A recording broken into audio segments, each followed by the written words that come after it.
Top of the morning to you, luck of the Irish, Erin go bra, whatever. These are all the things that people are going to say to you at work today. You're somewhere on the street as it's Irish Christmas and everybody's going to pretend to be Irish, even me. I actually am Irish a lot, but this is the day. And that's cool. That's great. It's a celebration of Irish heritage. Happy St. Patrick's Day. And oh boy, did everybody's prediction on Friday come true. The weekend leading up to the official day in some of the biggest celebrating cities throughout the country. Wow, it was just absolute mayhem. New York, Boston, Chicago, even LA had some issues, but, partying issues, like, putting the drunk tank for a little while kind of issues. But we'll get into that in a little bit. There's some great news to talk about regarding astronauts. They're coming home. This begs the question. Are all the Democrats who now hate Elon Musk, are they going to be against returning American astronauts who have been stranded in space for 9 months? What a conundrum. I love this. And there's a goofy astronaut to talk about, too. Senator Mark Kelly, the bald guy from Arizona. Have you seen him? So brave and performative. He sold his Tesla to make a statement. It's ridiculous. You know who else is making a statement? France. There's support to take back the Statue of Liberty.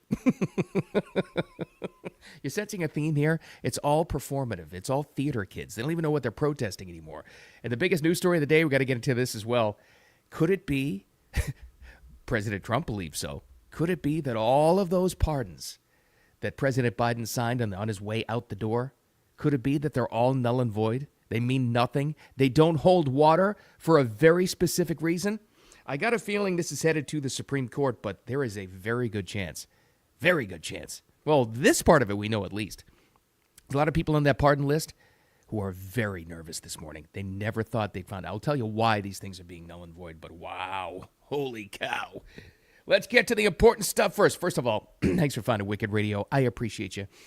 Back in the home studio today after the trip to New York. Might be traveling here soon again, very soon, but we'll see how that all goes. But throughout it all, thanks for finding the audio podcast as well, wherever you like to get your podcasts, and the replay right here. Let's get to the important stuff first. That's right.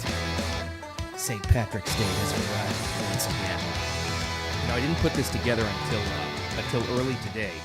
But think about today, and we were talking about this on Friday on the live stream and the pod, obviously.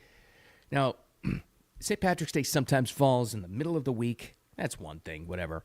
Sometimes on a Friday. That's pretty crazy. I would venture to say it's even crazier on a Monday. Why, you ask? Well, because you've got a whole weekend of prep before today. So, and you saw it. You saw the video. Boy, Boston was nuts. New York is always nuts on St. Patty's Day. Some incredible parades, but they're partying with the college kids. I saw this in Chicago as well. Holy cow. But that's not just them. This is pretty much everybody that likes to partake in Irish Christmas, as we like to call it. So the weekend leading up to Monday being St. Patty's Day, I wouldn't expect a lot of productivity in the office today. Like, it kind of stinks. If you're a middle manager, you're in charge of people, or you own a business, there's going to be a little people calling out sick today. I'm just going to throw that out there. You got to prepare for that. And I didn't put two and two together until early this morning, looking at this stuff and saying, wow, so, okay, let's say you got a small business. You're trying to get your employees back but you got a bunch of young kids, on your staff. You're trying to get them back and sober and working.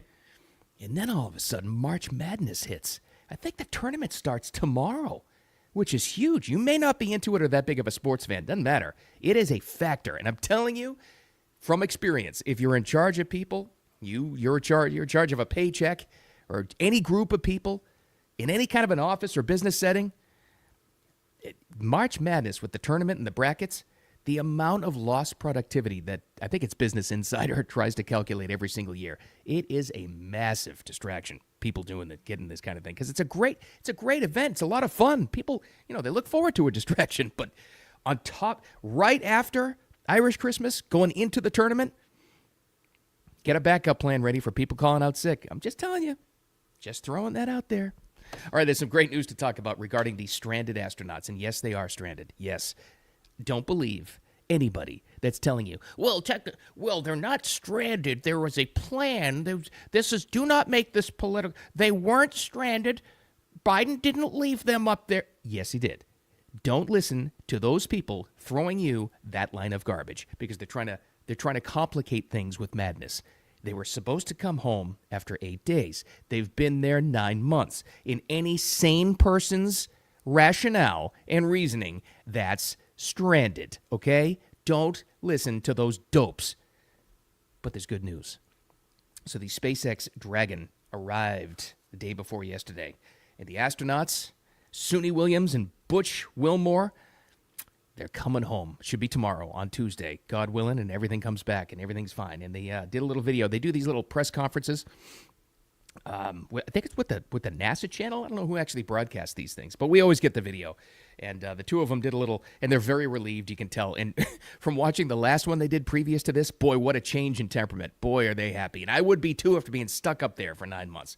I know they're astronauts, and they get the most amount of time they can spend in space is great, and that's awesome.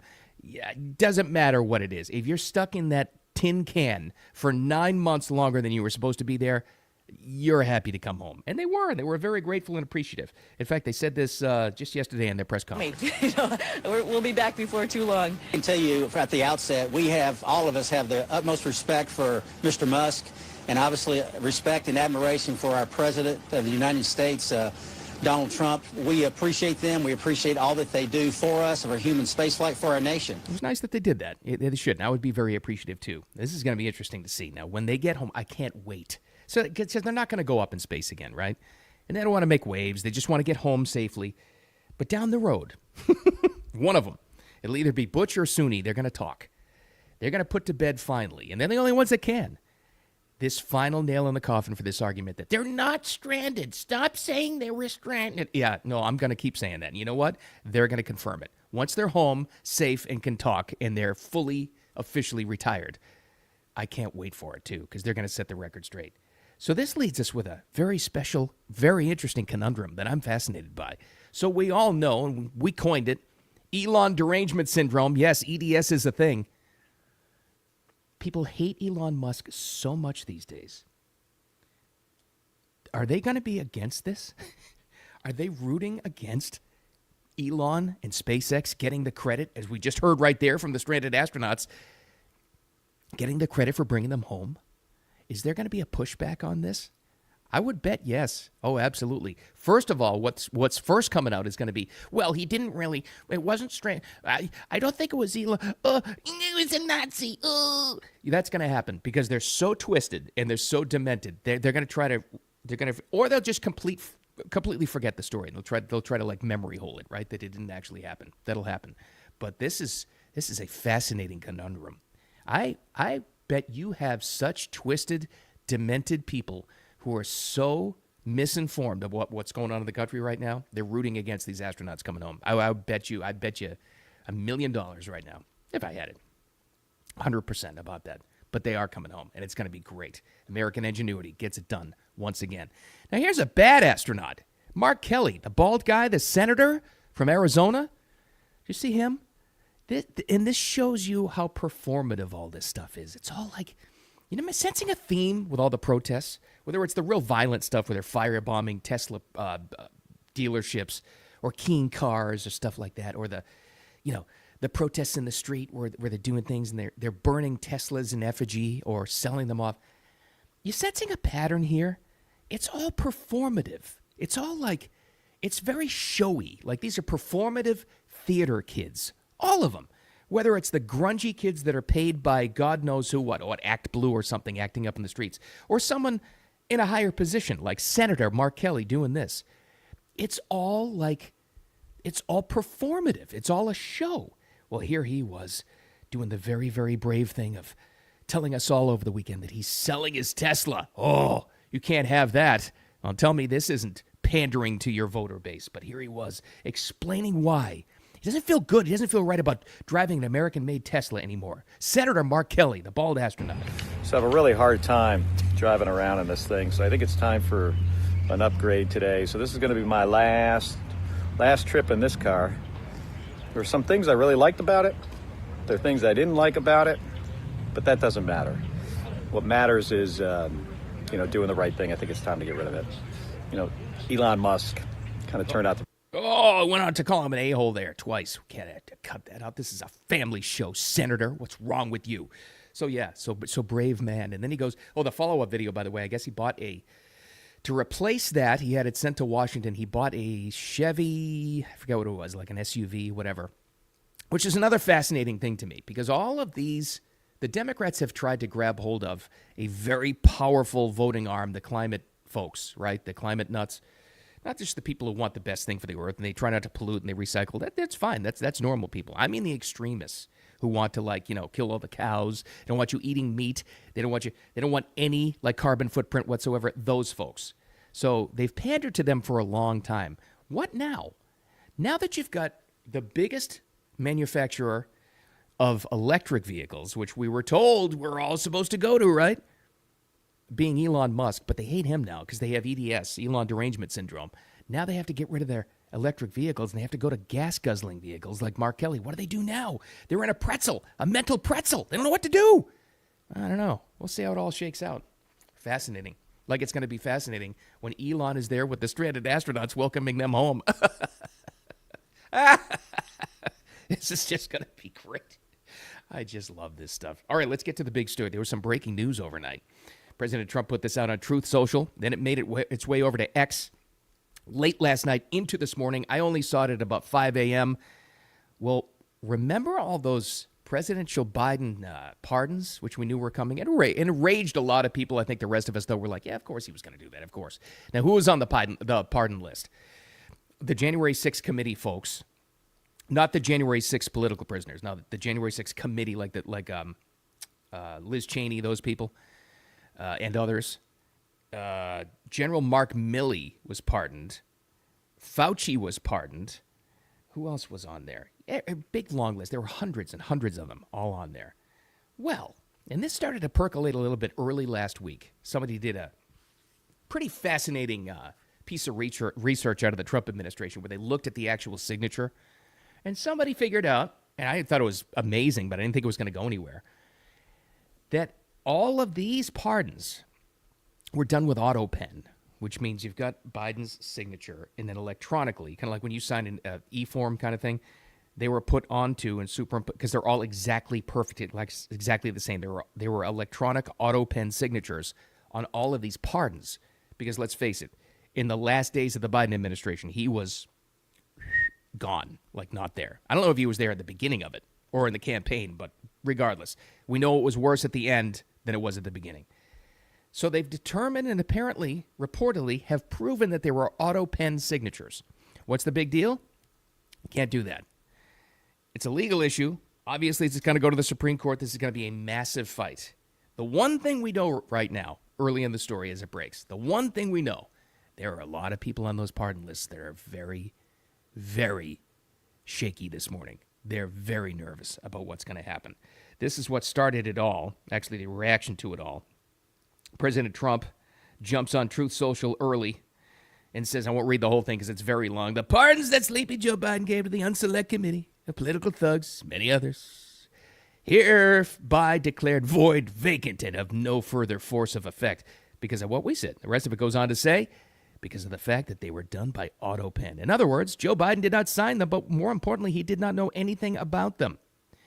Necessary pardoning documents not explained or approved by Biden. He didn't know anything about them, he says. Isn't that interesting? Now the legalities of it are going to be fought. This is going to be a big one. The opponents of Trump are going to say he's being a dictator. He's undoing President Biden's work. And then the legal experts are going to chime in and say, well, he may be right on this. He may not. Here's what we know. First thing is, like I said, the people on that pardon list are very nervous right now regarding what could happen to them. The second thing is, who was in charge of the auto pen if, in fact, this is true? I'll throw this one out there because I've already seen it this morning. A lot of people speculating. We know that Hunter Biden was very, very closely involved in the White House. Now they know all his visits, how much he was there, how much he was involved in, talking to Joe, whatever. Was he in charge of the auto pen? Did he have any influence over this? Like who pressed execute? Who pressed send? Who did this? I think it's telling us that as much as we thought that we just survived an administration that really wasn't there, like we really didn't have a president. It was worse. It very well may have been worse than we speculated. If it just turns out to be true. There's a fascinating legal fight coming for this thing. Fascinating. Unbelievable. Because a lot of the legal experts have checked in, the constitutional experts have checked in already, saying, well, I'm no friend of President Trump, but he's right. They have to be official, witnessed signatures by the commander-in-chief and not electronic. Amazing time. It's like a big civics lesson. You ever stop and think about that? It's like a big civics lesson we're all learning, all in real time. And also, when did you know how many people are in the cabinet? Never used to pay attention to this, even like in the Obama administration. Like, who's Secretary of the Interior? Now we know all this stuff because it's in the news every day. It's amazing. All right, here's another thing in the news. You ready? I think this is in response to J.D. Vance going to Europe and going to France and telling them, basically, you're doomed. If you don't straighten out, and he talked to the European Union, if you don't straighten out, you don't stop this unchecked immigration, if you don't stop your two-tiered system of justice and your censorship, you're all pretty much doomed. Pretty much what's going to happen. Part of that, but also just the American sentiment. There's a French member of the EU Parliament. This guy's name is Raphael Glucksmann. Okay, sounds very French. Raphael Glucksmann. Now we're not going to understand this, but just for posterity and to prove that he actually said it, he wants us to give back the Statue of Liberty. We're not worthy of it. Vous la méprisez. Alors elle sera très bien ici chez nous. Yeah, whatever the hell he's saying. That's the long and short of it that he's doing this. Now, again, I always look to see what the reaction in the States is going to be. Is there going to be some the people with the EDS and the TDS, are they going to say, yeah, he's right, we don't deserve it, get rid of it, let's give it back, let's give it back. Well, that's not going to happen. But it's kind of fun that France would be, or the European Union would be that upset that they want the Statue of Liberty back. Some other things we could give to them. Let's ship over there, right? Okay, you're upset with your Tesla? You ship it over to France then. Go ahead and do that. Yeah. Get back all their wine. Yeah. But not the Statue of Liberty. That's ours and we're keeping it. All right, more importantly, be safe today. It's St. Paddy's Day, Irish Christmas. By the way, on your own time, the whole legend about St. Patrick, right? He drove these snakes out of Ireland. I'm not going to get into it because this probably isn't the format for it. Look up in your own time just for some fun what the actual metaphor of snakes actually were in Ireland. It'll fascinate you what it actually was. Look that up in your own time. It'll be fun. And in your own time, thanks for finding the replay as well as the audio podcast. Share that along. Thanks for the shares, by the way, and the downloads. Appreciate it. Wherever you like to get your podcast, just look for Wicked Radio with Bill Adams. Might be a name change soon on that. Not the Wicked Radio live stream, but the overall podcast as we grow this thing. But not yet, so now you can find it there. As well as the replay on Facebook and YouTube and right here on X. Have a great, great day. Who the heck knows? March Madness, if it wasn't mad enough, is going to start up tomorrow. So we'll talk about that as well as everything else and all these crazies in the news and how they affect you and how we can deal with them. With that said, don't take any crap from anybody. Just don't get into any Irish Christmas fights. We'll talk to you tomorrow.